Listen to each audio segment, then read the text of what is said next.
Mr. Raymond, welcome. Thank you. How are you? Mate, it's great to see you. I know, it's nice to see you as well. And I know you know this part of the world really well. That's why I wanted to get you on here to talk everything about high net worths moving to Dubai. Mm-hmm.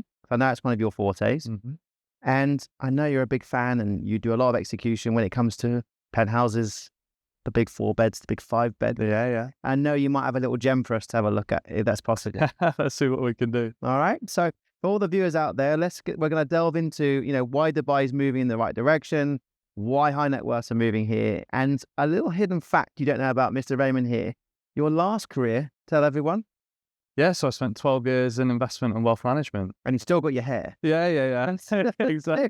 That'll be the last thing to go. Absolutely fantastic. So Raymond's got a great insight, not just from the real estate side, but obviously from a quantitative perspective. You look at things a little differently, don't you? Yeah, exactly. The analysis, Exactly. so forth. Because I know you've introduced me to a couple of big players. I mean, they're big boys, right? Mm-hmm. And you've literally said to me, right, come and meet this guy at 8 in the night. And I'm like, wow, yeah, this guy's got a few quid. So they do take note of what you say. He's probably watching this now. Oh, well, let's see what he says. He probably hit me up and say, right, get me a deal. So I brought my iPad here just to make sure I can run through a few good questions and let's run through it. Yeah, sure. Okay, so why are the world's wealthiest moving to Dubai right now? I mean, it's the question on everybody's lips, isn't it? I think it's kind of a two-pronged approach. So Dubai is obviously offering what it does, which is tax efficiency, security, lifestyle, weather, retail, hospitality, everything that you can think of. And I think that's coinciding at the same time with, I guess you call it the demise of the major Western economies. Europe is pretty much... Oh, that's an absolute mess at the moment, isn't it? It's a mess, if you look at taxation, if you look at security. So effectively, the antithesis of everything that we've spoken about that's positive here is going negatively there. So you've kind of got the seesaw effect. A parallel universe in many respects. It is. You've got the complete opposite this side, though. Yeah, you have. And I mean, you look at Dubai in terms of where it's situated, and I'm sure we'll come on to it, but those Western Europeans, or if they're expats living in Europe at the moment, they can't go to Africa because the infrastructure is not there. Yep. They can't go to Eastern Europe because of geopolitical tensions. They can't go to the Far East because culturally it's just too different. So we've kind of ended up in this perfect storm where Dubai and Abu Dhabi just seem to be what everybody needs. Because that's an interesting one, isn't it? Like the Middle East at the moment, like that's the big brother, Abu Dhabi. Yeah. Abu Dhabi's really starting to come creeping up. It is, isn't it? It's like, it's all these guys coming and say, right, well, what's happening in Abu Dhabi? What's going on? And I've noticed there's a lot of people now really taking it seriously. There is. And, we know about the growth in Dubai. I was listening to a podcast myself on the way down here, and the guy was talking about some of the returns that are available, and don't expect the returns that you could have got in 2009 after the GFC all the way up until now. But a lot of the growth, the severe level of growth has happened in Dubai. So I think people are now looking at Abu Dhabi thinking, actually, is this the opportunity to get in on what we missed on in the mid-2000s? An interesting outtake, isn't it, when you look at it, because you look at how we've evolved, and we since pre-COVID or post-COVID, should we say, and you notice it was just an upward trend, wasn't it? And I know a lot of investors that you've worked with, I mean, they were very wealthy anyway, but their wealth's increased exponentially. Yeah. Just by real estate, let alone their other businesses. Yeah. And it's interesting where we're sat right now. We're sat in one of the most iconic towers in Dubai, which is now aptly named the Kempinski Boulevard. Right? Mm-hmm. Yeah, exactly. So that was an acquisition about 2 years ago. Yeah. January last year. So very last year, and I still love this place. It's still got a good feel there, hasn't it? And I think on that point, what's your view on downtown? Obviously, we're in the heart, the epicenter, and you've obviously got out the window there. You've got probably the most iconic, famous building in the world, the Burj Khalifa. Yeah. What's your take on it now, on downtown?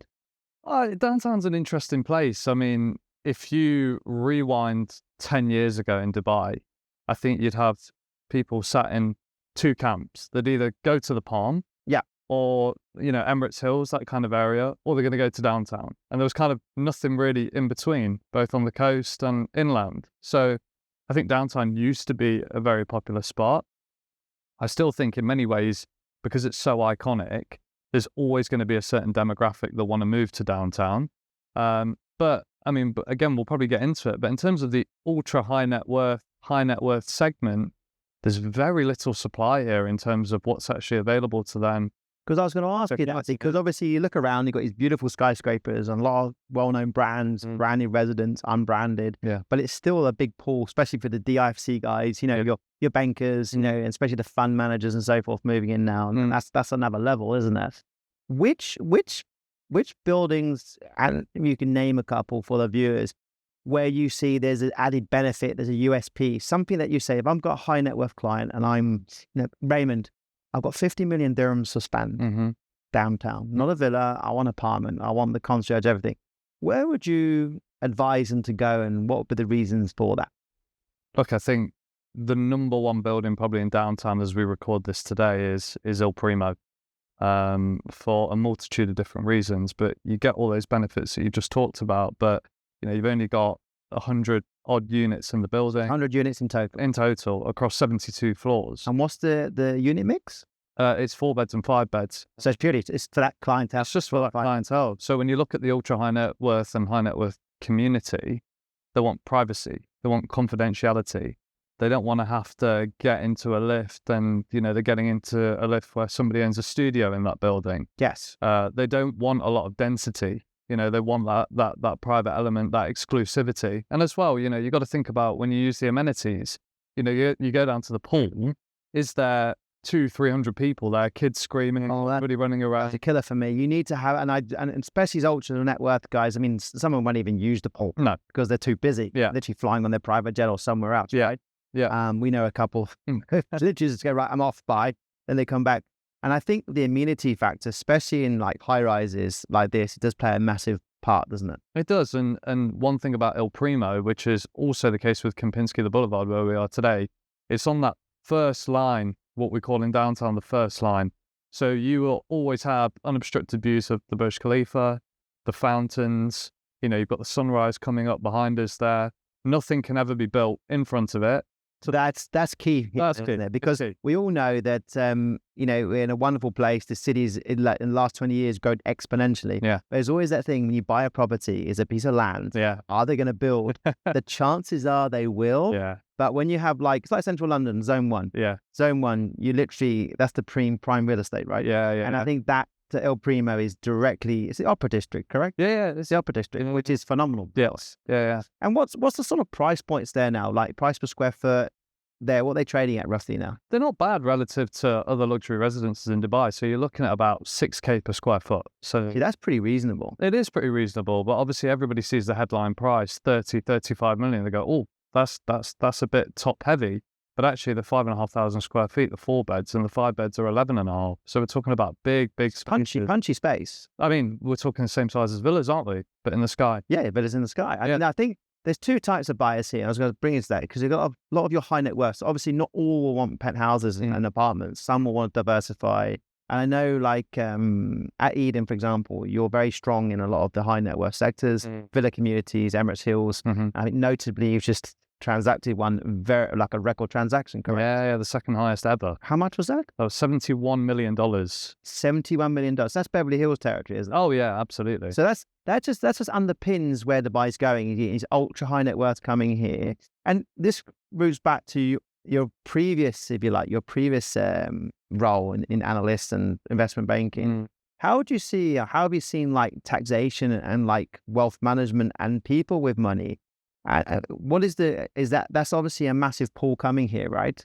And a lot of them are now literally reconciling here, moving here, and they're setting up their first residence here, correct?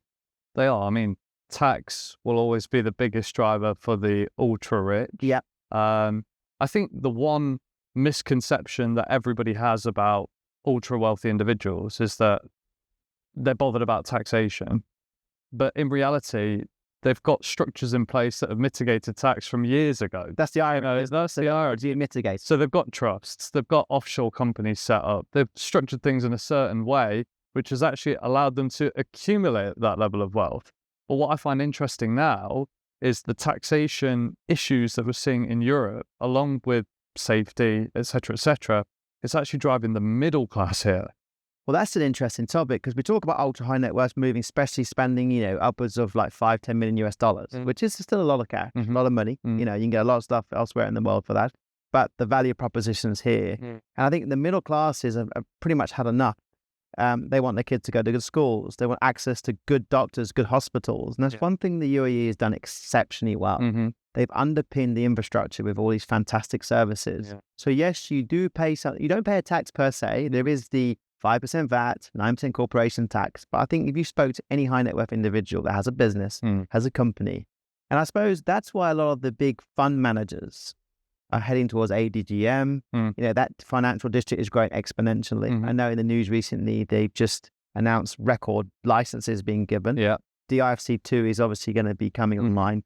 So that just underpins again why wealth is coming in. And if institutional capital coming into the market here, it sort of underpins the proposition, right? Well, it does. I mean, I get asked this a lot. Why are family offices coming to the UAE? Why are banks opening branches in the UAE? The answer is very simple. Because their clients are coming here. So you can. I have to know where the clients are. Yeah, exactly. I mean, I was talking to a family office last week in Switzerland, and we were talking about commercial opportunities in the UAE. And I sort of said to them, I said, okay, so what have you looked at already? And they said, nothing. I said, well, what do you know? They went, nothing. I said, well, where do you invest now? And they said, Europe. And I said, why? And they said, because that's what we know. That's where we are. So when the family offices do come here, all of a sudden they're going to get very au fait with the market here. Yes. And that's why you'll see a lot of capital inflows into UAE-based assets. Well, I think that's a very point. We're currently dealing with a couple of funds at the moment, and mainly their main prerequisite or their mandate is generational wealth assets. They're looking to acquire wealth, not sell it, and build. And I believe once they've made that big push, especially institutional, they look at things very differently. Especially from your side, they analyze data, they look at factors, they want a 6 cap, 7 cap, which is quite challenging at the moment. But when you get something, it makes sense. Well, that for me, coming from that background, that world, that signals a shift now for me that Dubai is moving from an emerging market into a developed market. So we're going to see probably not the wild returns that we've seen during COVID. More stabilized. More stable. But mature, stabilized, therefore consistent. It's consistent with the world markets. And technically, you could argue that we're going to be number one in the world financial system, potentially. Potentially. And look at where we're geographically located. We spoke about it before, but we're equidistant from Europe to China. Well, that's the key. You've got the biggest manufacturer in China. You've got one of the biggest markets in the US. Export, import. And we are the center, and we literally basically the conduit between the two. And look, Imar's the biggest developer outside of China globally. It's incredible. You look at, I was reading the statistic out on my own Instagram the other day when I was doing sort of a video. 1/3 of the population in the world lives within 4 hours of Dubai. Is that true? 4 hours? 1/3 of the global population. And the majority of that population, they get nowhere near the real estate returns you get here, both in terms of capital appreciation or rental yield. Because that's something I want to talk to you about. And I think, it's basic economics. But for those that don't know, and I think it's important to understand the differentiation between, I think the shift from return on investment, as in your rental yield, to return on equity is a lot bigger play now, especially with what's going on in the market. And of course, your capital play. Now, where would you see at the moment that you're dealing with these penthouses and so forth? Let's circle back. What are the top sort of 3 areas that you can see real value for the viewers to start looking at if they're looking for like the top end trophy assets? I mean, look, predominantly you look at Dubai as a value proposition. What's the main reason why? Well, we've got all these things, taxation, security, whatever. But reality is if this city was parked a million miles into the desert, you wouldn't have that same sort of attraction. So we need to look at, what attracts people here, the coastline, the water, the beach, the lifestyle, all of these things. And therefore, I still think the majority of people looking to acquire those trophy assets are going to be on those waterfront areas. So you still feel there's a big pull still to waterfront property? Oh my God, absolutely. I mean, those are predominantly where it's going to be. So the Palm will always be.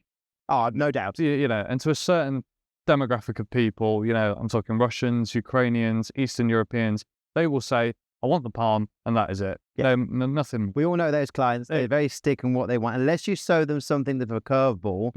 That's another thing in this business, isn't it? You have a prerequisite, you've got the mandate, and we've had this conversation before. Right. You've shown them everything they like. You don't hear from them.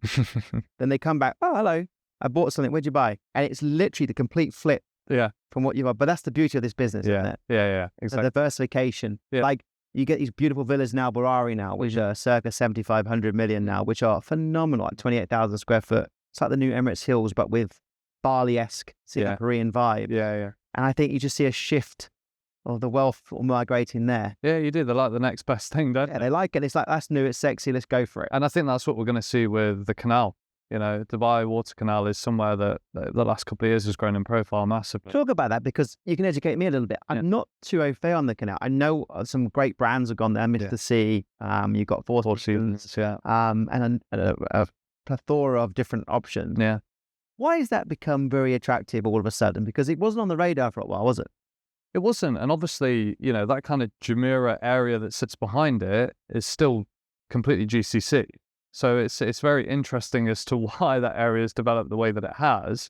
But I think it's proximity to downtown. It's proximity to the water. I think the idea was to always make it very, very exclusive. And now that Four Seasons has gone in there, Mr. C's gone in there, there's a nice new development called Melgrano that's going in there. It's kind of, it's created the spider's web of things, just kind of, you know, developments just coming out off the back of it. Now we've just seen Cheval Blanc. You know, the island's been launched there. Yes, which is that stunning. I mean, that's going to be that's the next level, isn't it? That is different level. That is. I mean, am I right in saying is it like 100 million plus these dealers? No, yeah, for a plot. So a plot. So you just buy the plot. Yes. And then you get the option to build. Yes. So you buy the plot, you do the planning, and it's subject to their. Is it subject to a particular type? Is it subject to? I think there'll be some guideline there to kind of as a guideline to kind of fit the Cheval Blanc. Yeah. Gaudi. Yeah. I mean, that's fascinating. I saw that one. That's who's that by? What's the developer on that one? LVMH. LVMH. Yeah. Well, there you go. It's one of the largest brands out there. Well, there it is, isn't it? Yeah. It's phenomenal. Very interesting, but we talked about it. Just quickly. Global economic shifts. You know, and obviously, and the sort of valuations of property. You look at geographically. Hong Kong, Singapore, New York, London, for example. And we've discussed, on one side, you've got a lot of these issues, obviously a lot of issues. How is that driving people's perspective on what their value proposition here? So, for example, how does that rate in your eyes? You're seeing people come in and say they bought something in Kensington, Chelsea, Marble Arch, for example. Cost of replacement here, how do they value it? Do they see it as more expensive? Do they see it as a better play? What's the word on the street, so to speak? Well, if you look at prices, first of all, they still technically get better value for money in Dubai than they would do in London, in Hong Kong, in Monaco. I mean, if you look at Monaco, for example, Monaco's 40,000 dirhams per square foot. Oh my days, per square foot. Per square foot. I know it's expensive. That's obscene. And, you know, if you look at prime central London and you look at New York overlooking Central Park, it's not that different. And when we look at stuff that's sold here, you know, if we go 15k per square foot, somebody goes, whoa, you know what I mean? So from a pure value perspective, we still haven't got there yet.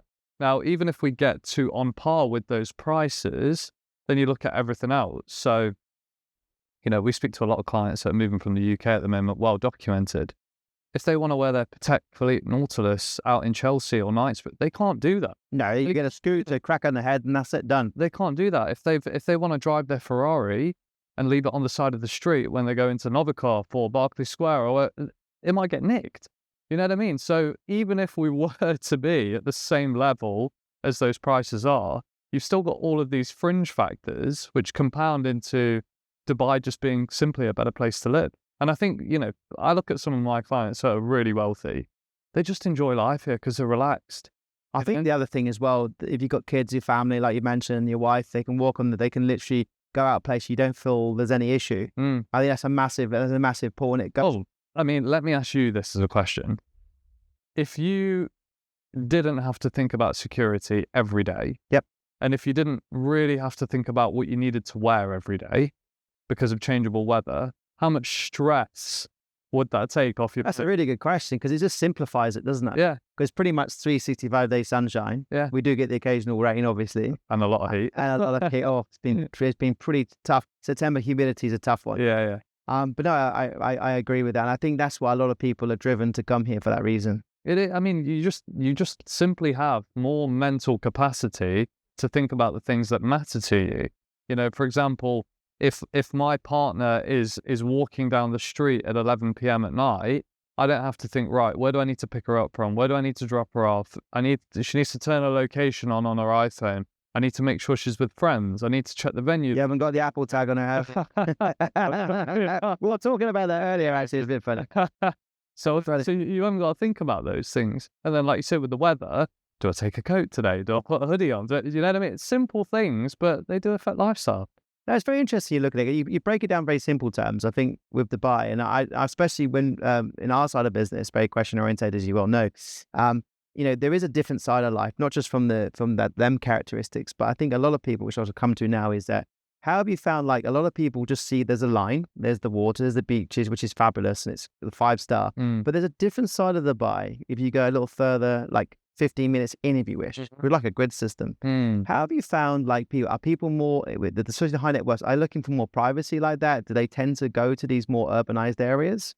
If you're talking sort of that, are they still, we know they like the waterfront, but is that still a play now? Is that something they're still looking at? I think it's probably more driven by the type of home that they're looking for. Because I know you guys had a fantastic property on the Polo Homes with our mate, and you kindly invited us to, which is my backyard, basically. That was incredible. Yeah.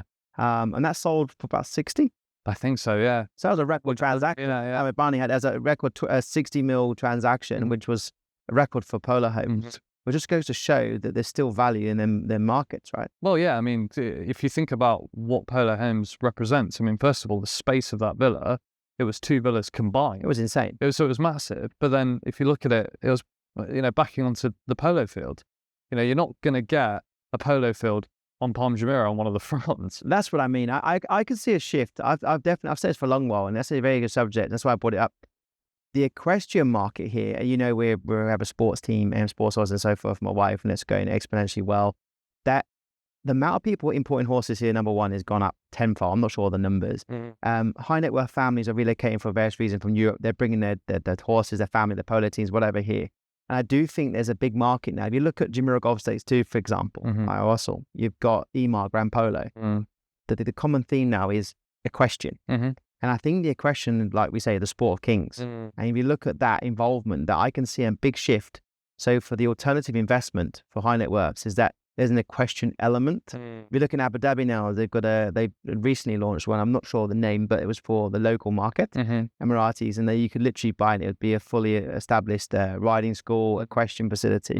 So how do these play a part in not what am I looking for? How do these play a part in obviously driving traffic to certain? Because it could be a theme, could be golf, it could be polo, it could be beach. How important is that in today's market to differentiate yourself? You know, what people are looking for? I think it is big. It obviously is always going to be driven by who the buyer is. So it comes down to obviously personal preference. It comes down to personal preference. I mean, I personally think when you look at golf clubs and golf courses, when you look at equestrian and polo fields, okay, that at a micro level is an interest that somebody might have. But when you look at it at a macro level, it's greenery, it's gardens, it's a nice grounding. Walk, it's grounding, it's earthy, it's all of those things, you know. When we look at the Palm, for example, it's water, it's the beach. So I think that those interests are kind of, they do drive a lot of demand. But actually, I think it's the umbrella of what those communities actually provide as a byproduct of it. You know, I don't know if I mentioned it to you, but I went to the Palm Melia Hotel out by Meydan, past Meydan, like the other week, and Desert Park. No, Desert Palm. Yeah, Desert Palm. That's it. Yeah. And what a place that is, but I mean, you know, I just went for a walk in the evening, sun setting. You've got the sprinklers going off everywhere. Oh, it's so nice. You know, you can hear the clacking of the horses like as they're walking around. You've got the green polo fields and you've got the sky. I didn't even think I was in Dubai. Well, the funny thing you said that, you brought that up actually, is that we compete a lot there. We get sometimes for the eventing side. And you take the horse in the lorry, you go there. And for those that don't know, the Melia Hotel is right on your doorstep. You compete. All the girls are great. They're finished. You can have a swim. You can come, enjoy nice food.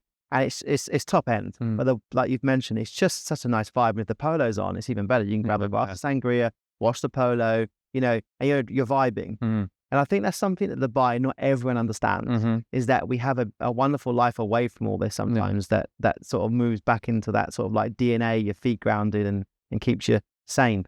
It does, but that's the beauty of Dubai, right? I mean, you've got that on one hand, and then you've got a lot of new wealth, new money coming in, whether it's, through crypto and stuff like that, which might, prefer JBR or prefer downtown or those kind of areas. And it's an interesting subject, crypto. I mean, I don't understand it enough, to be honest. I'll be honest. I mean, I sort of understand the fundamentals, but if you ask me, what would I trade? What would I hold? What would I buy? I mean, I see some of these guys now buying here, and that was another question, actually. I noticed post-COVID, a lot of capital was coming from Bitcoin, crypto. Now it seems to be, we're very much in engaging with the digital dirham. We're leading the way in blockchain. There's a lot of fantastic fundamentals here. How would you see that playing a part now in moving the bigger picture now, like the bigger purchases? How do you see crypto?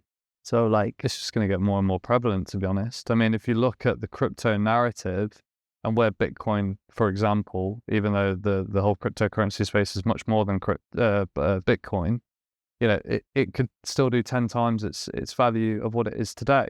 So, for a lot of new money, a lot of new wealth, I mean, anecdotally, I'll tell you a story. I was on Emaar Beachfront, Dubai Harbour, about 6 months ago. And I was in a cafe and a guy contacted me, wanted to do a viewing there, whatnot. And we sat down for a coffee after and he said, yeah, really nice, whatever. And we just got chatting about different stuff. And he owns 7 Lamborghinis. Just the 7? Yeah, just the 7, yeah. As if one wasn't enough. And he's done like all these wraps on it and the livery and everything, the decals. And we started getting into it more and more. I said, how did you get it? I always like to know how the client made their wealth. And he was like, cryptocurrency. He was working in an Amazon warehouse packaging goods to go out for delivery a year before. That's a hell of a story. That's literally from rags to riches. I mean, that is the crypto story, isn't it, for a lot of people? So how much of that is going to make its way to the market here? We're already seeing it. Do you know what I have to say? I love these stories because it just goes to show that anyone with the right aptitude and so forth and a bit of luck, you can make taking a lot of risk. Well, you take a lot of risk, and I think because I don't understand it enough, so I'm always a little bit cautious. Yeah. But I think you have to have that approach. And I think on that note, I was going to ask you, when you're dealing with the bigger ticket items, I think strategically, and a lot more people do a lot more advisory and especially analyze certain asset classes. How would you say, from a risk averse perspective, if you're coming in with like these big tickets, 100 million dirhams, which is a lot of money, where would your advice be, and what would you say to these people? First up, they've come into Dubai, they own multiple different asset classes in the big cities, but they want to grow their portfolio here. What would you say to them, and how would you deal with them, for example? I mean, look, we pride ourselves, certainly at Eden, but this part of the market, on not being a ready real estate broker, an off-palm real estate broker. We are advisors, and to all intents and purposes, I think that the industry should be more regulated because, we are financial advisors for the real estate. That's the key distinction, because I've noticed, and we just quickly circle back, sorry to interrupt you, as you brought a valid point. I've noticed, because obviously the real estate space has grown exponentially, and a lot of people can come into the market and feel they can make, a lot, and you can have life-changing money, which is fantastic, and wish everyone the best. But when you're dealing with the higher ticket, these people are smart in most parts. Yeah.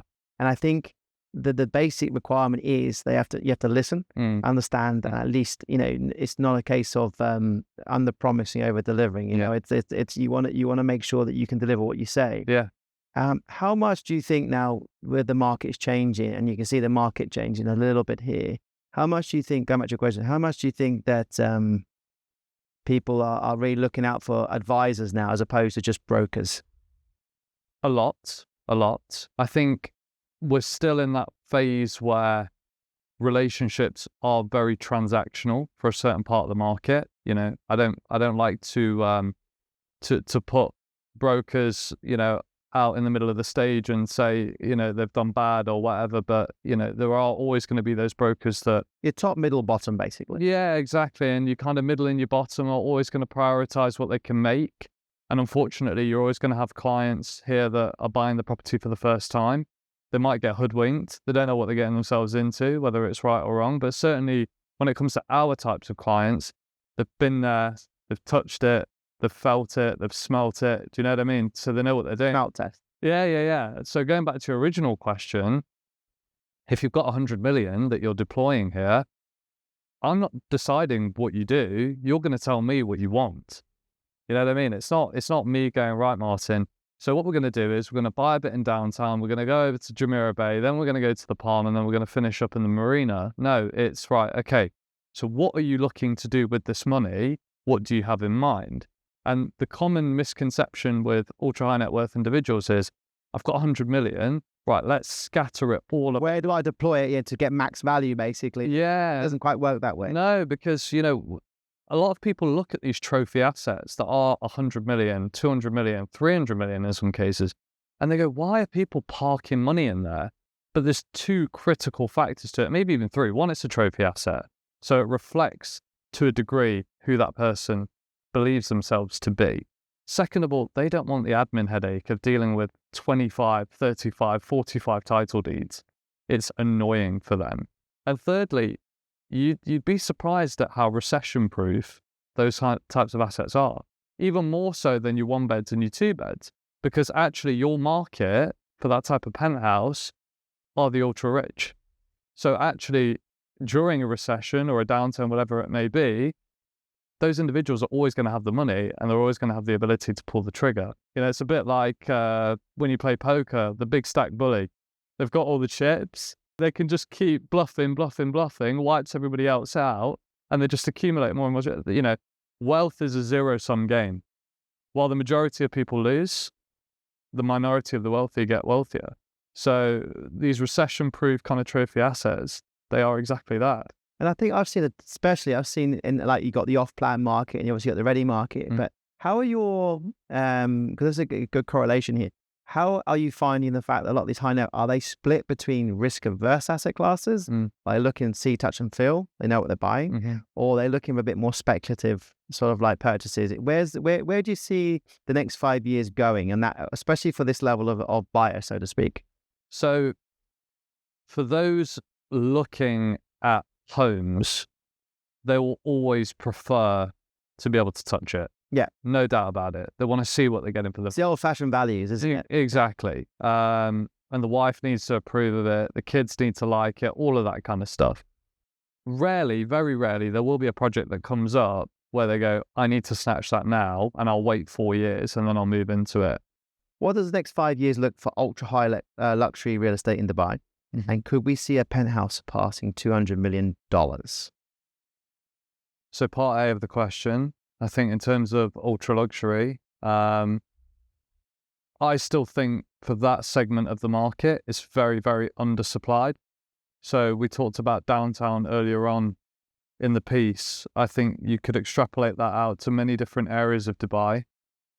You've got ultra wealthy clients coming over here looking for somewhere to live. I don't have many options to put them into. To supply. Yeah.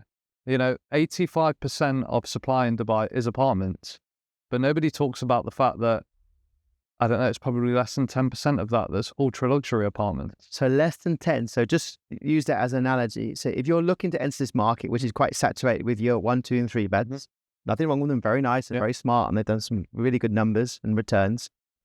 Advisory from your good self, and I think we can all agree, is that buy something with added value, that a bit more expansive, a bit more niche, that has a more capital uplift because there'll be less of. Yeah, I mean, I probably shouldn't go on record saying this, but I'd actually argue that there's a lot of penthouses and luxury apartments in Dubai that are overvalued. And the reason they're overvalued is because there's nowhere for these people to buy if they want to move into a luxury residence. So it's just based on scarcity, basically. It's just based on scarcity. So, you know, if they want to, you know, we talked about Il Primo earlier.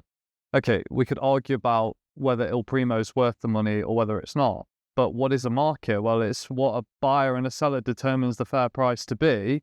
And what the market has dictated its worth is north of 30 million for a 4-bed at 5,500 square feet for what you would say is quite generic finishing.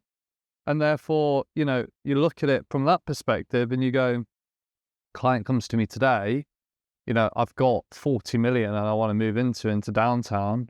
Like I said earlier, you know, let's have a look at Il Prima. Okay, where else have we got, Ray? Well, you know, realistically, you're going to have to compromise on a few things if you want to look at other buildings. And then we have to go that way into Business Bay and look at the Lana, look at Volante 2. And well, that sort of gravitates to slightly different figures as you start looking at 50, 60, 70 plus, which takes you out of that sort of initial stage. And I think that's where we're seeing things where there's a big jump, isn't it? You don't have a middle ground. Yeah, exactly. And, you know, I think moving forward in the future, it'd be nice to see developers over the next 5 years actually come with super prime, ultra luxury apartments across the city to cater towards that. So going back to that quick question, part B, do you think it's possible? Do you think we'll see something record breaking like $200 million? Do you think that's a little bit excessive? I don't think $200 million, because if we think about what that is, I mean, what, 650 million there? That's a lot of money, right? That's a lot of money. And, you know, I can't say too much, but we were involved last year in the most expensive ready penthouse that ever sold in Dubai. And it was roughly half of that. So to think that we could go there in 5 years, you know, it's a lot to us, but then at the same time, that transaction's happened and everyone's gone, wow. You know what I mean? It was a benchmark. I think I remember it was well PR'd as well in the press. It was like, wow, what happened there? So there's been significant movement. Yeah. Quick fun questions for the viewers. Okay, so obviously we all know that these guys, and especially ultra high net worths, have like their car collections, their wine collection, cigars, even, and a multitude of other things. What's the most important, do you think, for these guys right now? What is there a preference, but is there a particular one that sort of ticks the box for you that you go, right, you get a lot? Yeah. I think the cars will always take priority, you know what I mean? It's mad, isn't it? Yeah. I you know, these sort of wine cellars or cigar rooms or saunas or whatever it may be, they're nice to haves, but reality is that they're in the health clubs or they're in private members clubs, you know, arts club, capital club, whatever it may be. You know, you can go to these places to enjoy that kind of experience. The cars are the cars, you know. It's the trophies along with the properties, isn't it? You know, you've got Bugattis, Lamborghinis, right? And look, you can't leave them on the street. They need the trickle charge. They need to be protected. They need to look like a showroom. So it's bonkers. And I have to say, I'm a bit of a petrol head, and I have to say, when you got like 70 classic cars, or you got your Ferrari collection, it's quite common here. They like to have it all nicely pristine in their own residence. I think that's a big plus. Yeah. Thank you for your time, Ray. Pleasure. I think we've covered all bases ultra high net worth on this particular episode. There is one potential penthouse you might be able to show us. If we can have a look at it, let me know. If not, we'll say that for another day. Okay, deal. Thank you. Good man. Thank you. Thanks.